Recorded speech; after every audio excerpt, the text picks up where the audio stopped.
Escola Espaço Integral da Criança, do infantil ao 5º ano, com professores graduados e pós-graduados. Acompanhamento psicopedagógico e todo o espaço com câmeras e monitoramento.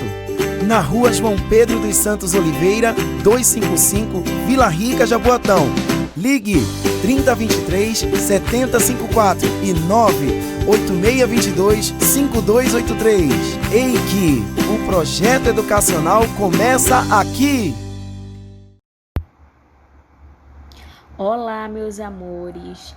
Espero que estejam todos bem, que tenham passado um ótimo final de semana, que tenham se divertido bastante, aproveitado. E hoje, segunda-feira, nós vamos retomar nossas aulas, tá? Então, peço que todo mundo preste bem atenção, tá certo? E antes de iniciarmos nossa aula, quero que você faça a sua oração, agradeça a Deus por mais um dia de vida, agradeça por mais uma semana, por nossa saúde, não é mesmo? Bom, gente, hoje nós vamos falar um pouquinho sobre a diversidade das plantas, tá? Então, o assunto se encontra na página 133, como está aí, dito na telinha, tá certo? Então, abram todos na página 133, tá? Abriram? Muito bem. Então, vamos lá. Aí nós temos aí um textinho que eu quero que vocês me acompanhem, tá? A diversidade das plantas. As plantas podem ser encontradas em muitos ambientes no planeta Terra. Como vimos, as plantas, elas podem ser terrestres e podem ser aquáticas, como mostra aí a imagem. Nós temos aí dois tipos de plantas, Na terrestre, nós temos vários tipos aí, demonstrativos. Então, plantas terrestres são aquelas que provêm da terra, que se desenvolvem na terra. E as aquáticas são aquelas que se desenvolvem na água, não é mesmo? Então, existem também plantas que vivem em tronco de árvores, como algumas orquídeas, como a gente está vendo aí, tanto na imagem quanto no nosso livro, tá? Então, a orquídea é uma planta típica que ela nasce, tá certo? No tronco das árvores. Algumas plantas vivem em regiões quentes e secas, como os cactos, olha aí. E outras se desenvolvem em regiões frias, como a araucárias, que é essa daí do início, a primeira, tá? Então, essa daí são as araucárias, tá certo? Então, nós temos plantas que vivem em ambientes secos, quentes, como o cacto, e também nós temos plantas que vivem em regiões frias. Então, nós temos uma diversidade muito grande de plantas.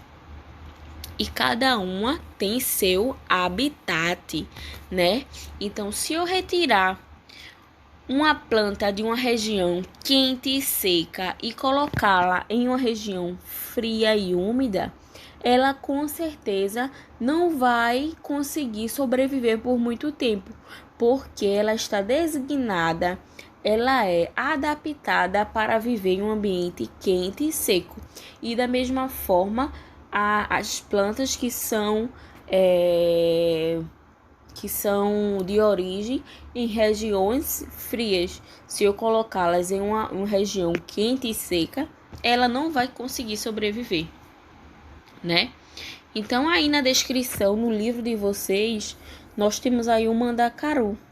O mandacaru é uma espécie de cacto que vive em um ambiente muito quente e seco. Para evitar a perda de água, suas folhas se transformam em espinho. Ele também acumula água em seus ramos e o mandacaru da fotografia mede cerca de 2,5 metros de altura, tá certo? Então, há ainda plantas muito pequenas, como os musgos, que podem ser encontrados sobre as pedras e troncos de árvores, em ambientes úmidos e com pouca luz solar, né? Na maioria das vezes a gente pode ver próximo a cachoeiras, né? Em cima das pedras. Então os musgos, eles vão estar presentes em regiões úmidas, em ambientes úmidos e de pouca luz, tá? Na página 134, vocês terão aí um texto, tá certo? Que fala sobre o pau-brasil. E o texto tem o seguinte tema: será que o pau-brasil vai desaparecer? Né? Então, peço que vocês deem uma lidinha, tá certo? E vocês irão responder uma perguntinha que tem aí no final. Será que existe alguma relação entre as palavras extinção e reflorestamento? Tá? Então, você vai pesquisar o que é extinção. Você vai colocar. O que é reflorestamento? Você vai colocar. Existe alguma relação, alguma semelhança entre esses dois conceitos? Se tem, qual é? Tá? E na página 135 e na página 136, vocês têm algumas questões, tá certo? Bem fáceis, tá? A quinta questão da página 136, ela é preferível você fazer com algum responsável ou com algum amiguinho, tá certo? E você pode aproveitar, tá? Que você vai abrir na página 201, tá certo? Na página 201, vocês vão ter como se fosse um dominó, tá certo? Só que um dominó com plantas, tá? Então, vocês vão fazer um joguinho, tá? E tem aí o passo a passo do joguinho na quinta questão, tá certo, gente? Espero que tenham gostado da aula, tá? Se vocês tiverem alguma dúvida, podem entrar em contato comigo. Um grande beijo e até a próxima aula.